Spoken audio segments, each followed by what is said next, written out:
ആ എന്തല്ല എന്നോടത്തി ദേടിയ ഫ്ലാസ്കു എല്ലായിട്ട് പോയേ? ഒന്നും പറയണ്ടേ മന എന്റെ അടുത്ത കേളപ്പാട്ടൻ ആസ്പത്രിയിലുള്ളു. അയ്ശരി, എന്തെന്നാ പറ്റി?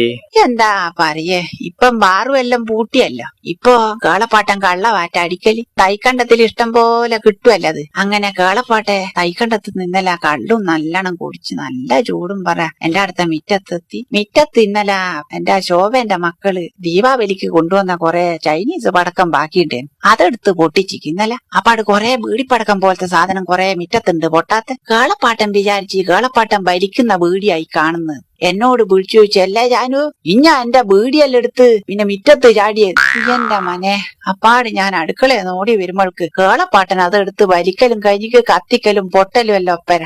അപ്പാട് ഞാളെന്ത് പണിയെടുത്ത് എടുത്ത് ആസ്പത്രിയിൽ കൊണ്ടുപോയി മനെ. ഇപ്പം കേളപ്പാട്ടനെ കാണുമ്പോ ചിരിയാന്നേ വരുന്ന ഒരു ചൈനക്കാരൻ്റെ തൊട്ടുണ്ട് കേളപ്പാട്ടനെ ഇപ്പം കാണുമ്പോ.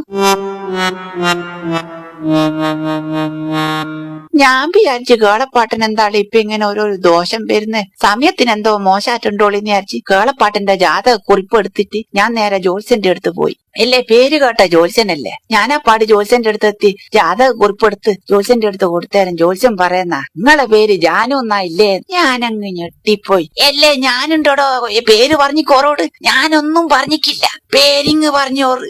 അപ്പാട് ഞാൻ പറഞ്ഞ പിന്നെ കുറച്ച് കഴിഞ്ഞേരം പറയുന്ന നിങ്ങളെ ഭർത്താവിന്റെ പേര് കേളപ്പെന്ന ഓർക്ക് കൂലിപ്പണിയായില്ലേ. എന്താ പറയ, ഇത് കേട്ടേരെ ഞാൻ മനസ്സിൽ വിചാരിച്ച് പടച്ചോനാറ്റാളി ഇതെന്താ കൃത്യമായിട്ട് പറയുന്നത്, ഇതെങ്ങനെ മനസ്സിലായി? കുറച്ചു കഴിഞ്ഞേരം പറയുന്ന മക്കളെ എന്നോട്, നിങ്ങൾ ഇന്നലെ 3 കിലോ ഗോതമ്പു 1 കിലോ പഞ്ചസാരയും വാങ്ങിക്കില്ലേ. ഇത് കേട്ട പാടന്നെ ഞാൻ കേളപ്പാട്ടിന് ഗുളിക വാങ്ങുവാൻ വെച്ച 150 ഉറുപ്പ്യ അപ്പാട് ഓറ കൈ കൊടുത്തിട്ട് ഞാൻ പറഞ്ഞു, ഒരുപാട് ജോത്സ്യനെ ഞാൻ കണ്ടു, ഇതുപോലത്തെ ഒരു ജോത്സ്യനെ ഞാൻ ആദ്യമായിട്ട് കാണുന്നേ. അപ്പാട് പൈസ ഓറ കൈ കിട്ടിയരം പറയുന്ന നിങ്ങൾ അടുത്ത പ്രാവശ്യം വരുമ്പം കേളപ്പാട്ടിന്റെ ജാതക കുറിപ്പ് കൊണ്ടുവരണം, അല്ലാണ്ട് റേഷൻ കാർഡല്ല കൊണ്ടുവരേണ്ടത്. എന്താ പറയേ, എന്റെ ബേജാറിൽ ഞാൻ റേഷൻ കാർഡല്ലേ എടുത്ത് കൊടുത്തുപോയ മനെ. എന്താ പറയേ, കാലക്കേട് വരുമ്പോ എല്ലാം ഒപ്പരല്ലേ വരുവാ.